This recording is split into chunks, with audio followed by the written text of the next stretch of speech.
Hello students, in this lecture video, I am going to discuss the concept of a eukaryotic cell. So a eukaryotic, U means advanced and karyon means nucleus. So the organisms which have, they have the advanced nucleus means with proper nuclear membrane, those are eukaryotic cells. It can be plant cell or animal cell.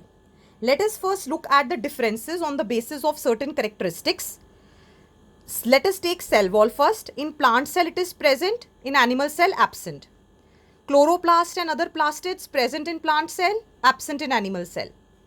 Vacuole, one large central vacuole is present in plant cell and small sized vacuoles are present in animal cell. Lysosomes are rare in plant cell but they are very much prominent in animal cell.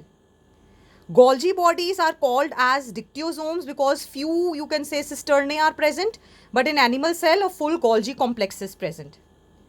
Centrioles are absent in plant cell whereas present in animal cell that help in cell division. The type of ribosomes are different. In plant cell it is 70S and in animal cell 80S.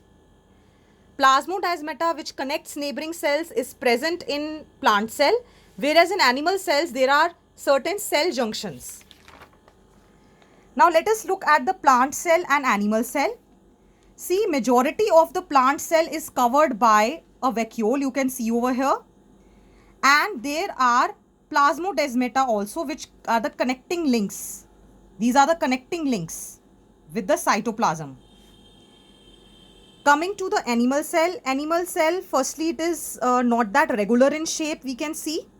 Centrioles are present and nucleus is generally at the center, not at the side. Let us look at the structure of cell membrane now. The cell membrane is composed of lipids and proteins. A typical RBC has 40% of lipids and 52% of proteins. Now what the structure looks like? It is a lipid bilayer with hydrophobic tails in the inner part and hydrophilic head in the outer side. Main lipid component is phosphoglycerides. And the types of proteins which are present in the cell membrane, depending on how they can easily be extracted or not, they are integral and peripheral. The structure of cell membrane which I will show you was given by Singer and Nicholson. They also gave a fluid mosaic model in 1972. It suggests that lipids are quasi-fluid, means semi-fluid, and they enable lateral movement of proteins in the membrane. Then there are the solutes which are present. They can be transported through passive transport like diffusion and osmosis. Generally, neutral solutes can be passed using passive transport.